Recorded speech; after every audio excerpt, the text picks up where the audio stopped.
Good morning students. Bharat की 4 कंपनियों को चीन फिर से रेयर अर्थ मैग्नेट की सप्लाई करने जा रहा है। दरअसल 50 से अधिक कंपनियों ने अप्लाई किया था, लेकिन अंततः 4 कंपनियों को अभी इसमें सफलता प्राप्त हुई है। ये 4 कंपनियां जो हैं वो हैं Jai Machine Limited, Diamond Electric India Private Limited, Continental AG और हिताची एस्टेमो। तो अभी इन 4 कंपनियों को ही यहाँ पर लाइसेंस प्राप्त हुआ है और इन कंपनियों को चीन रेयर अर्थ मैग्नेट प्रोवाइड करने जा रही है। अंतर्राष्ट्रीय ऊर्जा संस्थान यानी इंटरनेशनल एनर्जी एजेंसी के मुताबिक वैश्विक स्तर पर अगर उत्पादन और प्रोसेसिंग यानी प्रोडक्शन और प्रोसेसिंग को देखा जाए तो चीन की हिस्सेदारी जहां उत्पादन में 61% है, वहीं प्रोसेसिंग में चीन की हिस्सेदारी 92% है।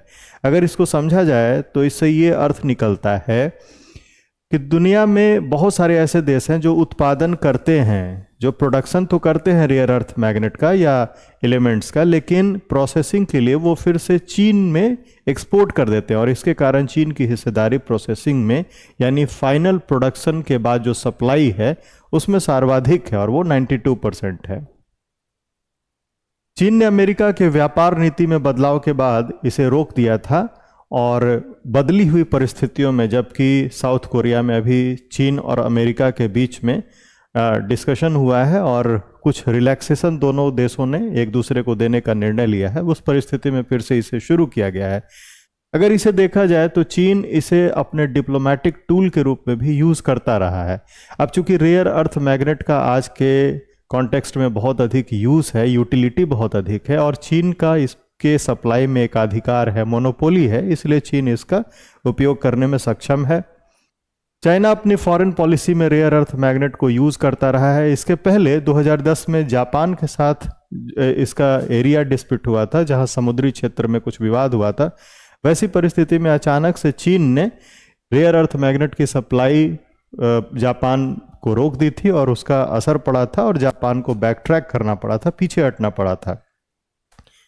इसी प्रकार 2025 में यूएस टैरिफ डिस्प्यूट, जो अभी टैरिफ विवाद चल रहा है, इसमें भी चीन ने इसका उपयोग किया है और निश्चित रूप से यह एक फैक्टर रहा है जिसमें अमेरिका को चीन के साथ डिस्कशन टेबल पर आना पड़ा है।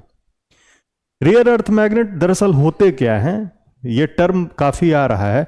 तो ये बहुत ही स्ट्रॉन्ग मैग्नेट होते हैं और ये परमानेंट नेचर के होते हैं और रेयर अर्थ इसलिए कहलाते हैं क्योंकि ये रेयर अर्थ एलिमेंट्स से बनाए जाते हैं। अब यहाँ पर ये रेयर अर्थ एलिमेंट जो है वो 17 इनकी संख्या है, जिसमें 15 लैंथेनाइड्स है। जब आप पीरियोडिक टेबल देखेंगे तो उसमें निचले साइड में हॉरिजॉन्टल टेबल में लैंथेनाइड्स और एक्टिनाइड्स होते हैं। तो 15 की संख्या में लैंथेनाइड्स हैं जिनका एटॉमिक नंबर 57 to 71 है। ये आपके प्रारंभिक परीक्षाओं में यहाँ से प्रश्न बनाए जा सकते हैं। इसके अलावा स्कैंडिनियम जिसका एटॉमिक नंबर 21 है और येट्रियम जिसका एटॉमिक नंबर 39 है। तो 15 लैंथेनाइड, स्कैंडियम और येट्रियम, ये 17 जो है ये मिलकर रेयर अर्थ एलिमेंट्स कहलाते हैं। रेयर अर्थ एलिमेंट्स को अगर देखा जाए तो ये धरती के क्रस्ट में रेयर नहीं है यानी दुर्लभ नहीं है, लेकिन इनको एक्सट्रैक्ट करना, इनका उत्पादन करना और इसको प्रोड्यूस करना, इसको प्रोसेस करना बहुत डिफिकल्ट होता है। यहाँ पर दुनिया के मैक्सिमम देशों में वो टेक्नोलॉजी नहीं है, विशेषकर भारत या इवन अमेरिका के पास भी जो प्रसंस्करण की टेक्नोलॉजी है वो उतनी सुपीरियर क्वालिटी की नहीं है और इसलिए इन्हें रेयर अर्थ एलिमेंट कहते हैं। यानी ये बहुतायत में मिलते हैं, लेकिन इनको प्राप्त करना, चूंकि जो दूसरे मिनरल्स होते हैं या दूसरे जो एलिमेंट हैं उनके ओर्स होते हैं, अयस्क होते हैं और वहाँ से इनको प्राप्त किया जा सकता है। लेकिन जो रेयर अर्थ एलिमेंट हैं वो नेचर में, स्पेशली अर्थ के क्रस्ट में पाए तो जाते हैं, लेकिन ये कंपाउंड फॉर्म में होते हैं और कंपाउंड फॉर्म में होने के कारण इनको वहाँ से निकालना, ऑब्टेन करना और उसके बाद उसको यूजेबल फॉर्म में यानी प्रयोग करने लायक बनाने में काफ़ी कठिनाई होती है और इसीलिए ये रेयर अर्थ एलिमेंट कहलाते हैं। यानी नेचर में ये रेयर नहीं है, ये बहुतायत में पाए जाते हैं, लेकिन चूंकि इनको प्राप्त करना मुश्किल होता है इसलिए इन्हें दुर्लभ की श्रेणी में रखा जाता है। रेयर अर्थ जो मैग्नेट्स हैं इनकी उपयोगिता बहुत अधिक है। जितने भी अभी इलेक्ट्रॉनिक व्हीकल्स हैं उनके निर्माण में, मैन्युफैक्चरिंग में इसका उपयोग हो रहा है। जहाँ पर भी पावरफुल मैग्नेट की आवश्यकता होगी वहाँ पर इनका उपयोग किया जा सकता है। रिन्यूएबल एनर्जी, जो भी विंड टर्बाइंस हैं या फिर जो थर्मल पावर प्लांट्स हैं, वहाँ पर भी टर्बाइन बनाने में अगर मैग्नेट की आवश्यकता है तो वहाँ पर ये रेयर अर्थ मैग्नेट्स की उपयोगिता है। इलेक्ट्रॉनिक्स इक्विपमेंट, डिफेंस इक्विपमेंट्स में इनकी बहुत अधिक उपयोगिता है। और हाई टेक्नोलॉजी इंडस्ट्रीज, जो उच्च तकनीकी के उद्योग हैं, इन सभी जगहों पर रेयर अर्थ मैग्नेट्स की उपयोगिता है। और इसीलिए आज के टेक्नोलॉजिकल डेवलपमेंट में इसका काफ़ी रोल है। प्रोडक्शन के लिहाज से जो टॉप कंट्रीज हैं जहां पर ये प्रोडक्शन हो रहा है, जो टॉप 4 कंट्री हैं, तो चीन पहले स्थान पर है। अभी हम लोगों ने देखा था 61% प्रोडक्शन चीन में हो रहा है। और इस साल के आंकड़े के मुताबिक, यानी जो इंटरनेशनल एनर्जी एजेंसी ने जो आंकड़ा दिया था उसके मुताबिक 2,10,000 मैट्रिक टन एनुअल प्रोडक्शन है चीन में। जबकि यूएसए दूसरे स्थान पर है, वो 43,000 मैट्रिक टन है और ये मात्र 14% है। म्यांमार, बर्मा, इवन बर्मा में भी इसका प्रोडक्शन हो रहा है और ये 34,000 मैट्रिक टन है, जो कि पूरे प्रोडक्शन का 11% है। ऑस्ट्रेलिया 20,000 मैट्रिक टन, वो 7% है। और भारत में बहुत कम अमाउंट में इसका प्रोडक्शन होता है, 2,900 metric tonne, only 2,900 metric tonne, जो कि 1% से भी कम है। तो यहाँ पर हम लोग अगर देखें तो 14%, 11%, 7%, यूएसए, म्यांमार या ऑस्ट्रेलिया, यहाँ पर भी प्रोडक्शन होता है। लेकिन ये प्रोडक्शन के बाद इसको चाइना ट्रांसफर कर देते हैं और वहाँ पर प्रोसेसिंग के बाद फिर इसको ऑब्टेन करते हैं, और इसीलिए चीन का यहाँ पर एकाधिकार बन जाता है। भारत को अगर देखा जाए तो भारत में भी रेयर अर्थ एलिमेंट्स की कमी नहीं है। पूरे दुनिया का 5वां सबसे बड़ा भंडार भारत में है। माना जाता है कि पूरे दुनिया के अबंडेंस में, भंडार में लगभग 6% भारत में है। और भारत के तटवर्ती क्षेत्रों में, जो विशेषकर ईस्टर्न साइड है, जिसमें कि ओडिशा है, आंध्र प्रदेश है, तमिलनाडु है, तो यहाँ पर जो इनका तटवर्ती क्षेत्र है, यहाँ मोनाजाइट सैंड पाया जाता है। और इस मोनाजाइट सैंड में ये रेयर अर्थ एलिमेंट्स काफ़ी अच्छी मात्रा में पाए जाते हैं। तो भारत में दुनिया का 5वां सबसे बड़ा भंडार है। माना जाता है कि लगभग 6% पूरे दुनिया का भंडार भारत में है। लेकिन समस्या क्या है? भारत के पास टेक्नोलॉजी नहीं, और दूसरी कमी भारत के पॉलिसी लेवल पर भी है। आगे हम लोग देखेंगे पॉलिसी लेवल में क्या समस्याएं हैं। इंडिया में उत्पादन के बाद प्रोसेसिंग के लिए ये चाइना एक्सपोर्ट कर दिया जाता है और उसके बाद फिर से भारत में री इंपोर्ट किया जाता है। मतलब आप समझिए कि भारत से में प्रोडक्शन तो हो रहा है, लेकिन चूंकि हमारे पास टेक्नोलॉजी नहीं है प्रोसेसिंग के लिए, इसको चीन भेज देते हैं। और यही कमोबेश स्थिति दुनिया के अन्य देशों में है। और निश्चित रूप से जो प्रोसेसिंग करने में सक्षम है इस हाई एंड टेक्नोलॉजी का, वो यहाँ पर अपनी मोनोपोली बनाकर रखा है। भारत की खनिज आवंटन नीति, जो मिनरल अलॉटमेंट पॉलिसी है, लोकेशन पॉलिसी है, तो एक्सपर्ट्स का मानना है कि यहाँ पर बदलाव करने की जरूरत है। भारत का जो जियोपॉलिटिकल एम्बिशन है, भू राजनीतिक आकांक्षा है, और भारत की स्ट्रेटेजिक ऑटोनॉमी, जो सामरिक स्वायत्तता है, साथ ही नेशनल सिक्योरिटी जो सबसे इंपॉर्टेंट है, वहाँ ये इस पॉलिसी में चेंज करने की भी आवश्यकता। और अभी जो घटनाएं घटी हैं, जहाँ पर अमेरिका सहित भारत और अन्य तमाम देशों में रेयर अर्थ मैग्नेट की सप्लाई पर रोक लगा दिया था, तो निश्चित रूप से ये एक भारत के लिए सबक है।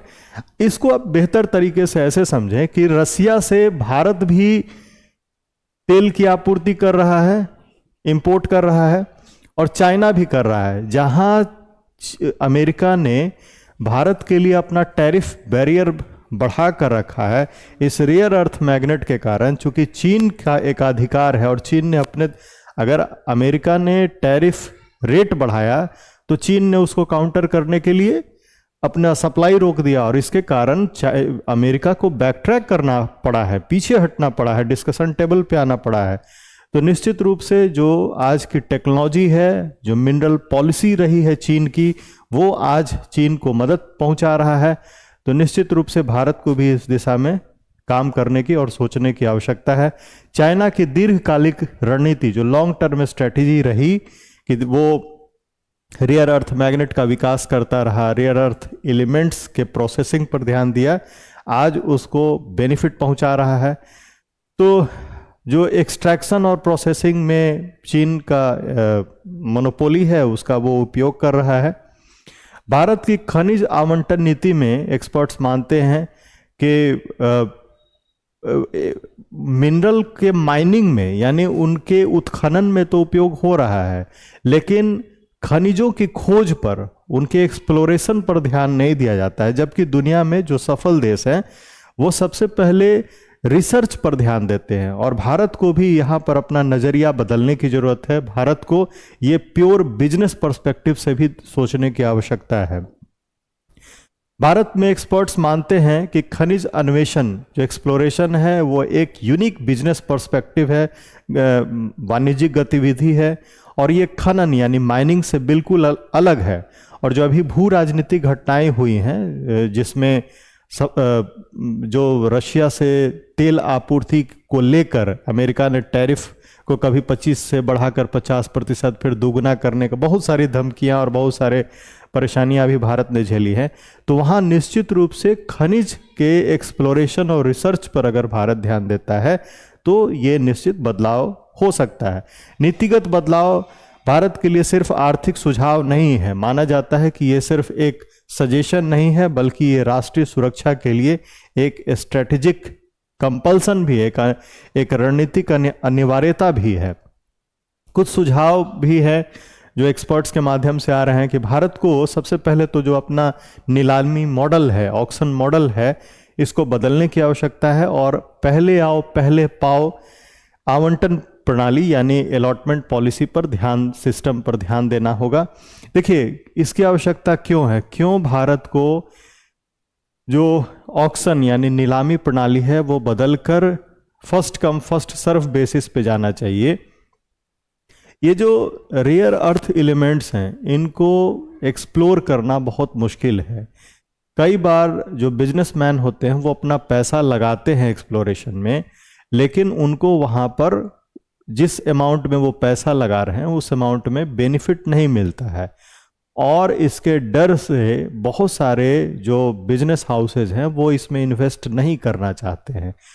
तो वैसे कंपनियां जिनके पास टेक्नोलॉजी है वो अगर इच्छुक हैं, वो अगर इंटरेस्टेड हैं, तो उनको वहाँ पर मौका देने की आवश्यकता है। और इसीलिए दुनिया के अन्य देशों में जैसे फर्स्ट कम फर्स्ट सर्व, मतलब पहले आइए और पहले आप वहाँ पर एक्सप्लोर करने का अपना लाइसेंस ले जाइए, तो भारत को भी इस दिशा में काम करने की आवश्यकता है। दूसरा है कि यूएसए, जापान, ऑस्ट्रेलिया, म्यांमार जैसे देशों के साथ इस मुद्दे पर सहयोग बढ़ाने की आवश्यकता है। ये सभी देश प्रोडक्शन तो करते हैं, लेकिन प्रोडक्शन के बाद जो फाइनल सप्लाई है उसके लिए वो फिर से चीन के ऊपर डिपेंडेंट हो जाते हैं। तो इन सभी देशों के साथ सहयोग बढ़ाने की आवश्यकता है। अगला सजेशन है कि इंडियन रेयर अर्थ लिमिटेड जो कंपनी है IREL, जो रेयर अर्थ के एक्सप्लोरेशन रिसर्च पर काम करती है, और वो एक PSU है, पब्लिक सेक्टर अंडरटेकिंग है, इसके जीर्णोद्धार की आवश्यकता है, इसको फिर से रिवाइव करने की आवश्यकता है, इसको ऑटोनॉमी देने की आवश्यकता है। दूसरा, फर्स्ट कम फर्स्ट सर्व जैसे अगर कोई पॉलिसी भारत के द्वारा अपनाई जाती है तो उसकी मॉनिटरिंग कैसी होगी, इन सब के लिए इसको स्ट्रेंथन करने की आवश्यकता है। रिसाइकलिंग विकल्पों की खोज और सामरिक सामग्रियों यानी जो डिफेंस और स्ट्रैटेजिक इम्पोर्टेंस के समान है उनके भंडारण की आवश्यकता है। तो यहाँ पर भी ध्यान दिया जाना चाहिए। देखिए इसका इम्पोर्टेंस ऐसे भी है, यहाँ पर है विकल्पों की खोज, तो ये भी देखना है कि क्या पावरफुल मैग्नेट जो स्ट्रॉन्ग मैग्नेट है परमानेंट नेचर के, क्या वो सिर्फ रेयर अर्थ एलिमेंट से ही बनाए जा सकते हैं, क्या उनका सब्स्टिट्यूट डेवलप किया जा सकता है। तो यहाँ पर भी इस दृष्टि से काम करने की ज़रूरत है। और सबसे इंपॉर्टेंट है विशेष प्रोत्साहन पैकेज की आवश्यकता है, स्पेशल प्रमोशन इंसेंटिव और पैकेज देने की ज़रूरत है, क्योंकि यहाँ पर ये काफ़ी अधिक पैसा लगता है और जो बिजनेसमैन है, जो इंडस्ट्रियलिस्ट है, वो वहाँ पैसा लगाते भी हैं, लेकिन रिटर्न नहीं होने के कारण वो इस एरिया में इंटरेस्ट नहीं लेते हैं, और इसलिए यहाँ पर भारत सरकार को भी स्पेशल प्रमोशन देने के क्रम में विचार करना चाहिए। हालांकि भारत ने अभी 7,000 करोड़ का स्पेशल पैकेज देने की घोषणा की है, और अगर इस तरह का पैकेज मिलता है तो रेयर अर्थ एलिमेंट और क्रिटिकल अर्थ एलिमेंट दोनों ही क्षेत्र में ये प्रॉपर विकास संभव हो पाएगा।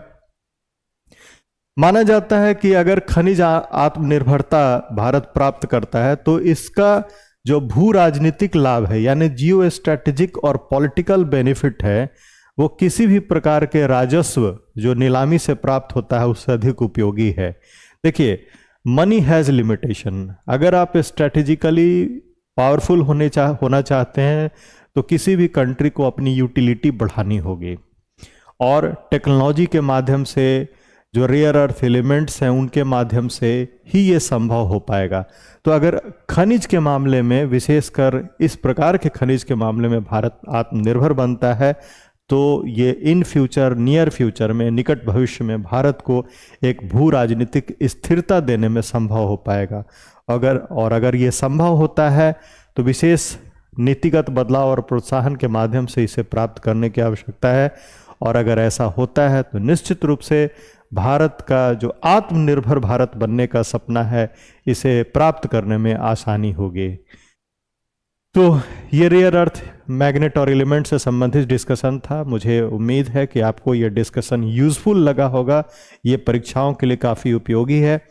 इस कॉन्टेक्स्ट में जितने भी अपडेट्स आएंगे मैं वो अपडेट्स आप सभी को देता चलूँगा, और आप इन क्लासेस का नोट्स बना लें, रिवीजन करते रहें, और जो भी अपडेट्स होगा उनको भी साथ में जोड़ते चलेंगे। तो इसी उम्मीद के साथ मैं ये क्लास समाप्त करता हूँ, और मेरा आग्रह है कि अगर आपको मेरा क्लास पसंद आता है तो आप इसे लाइक करें, सब्सक्राइब करें और शेयर भी करें। बहुत बहुत धन्यवाद।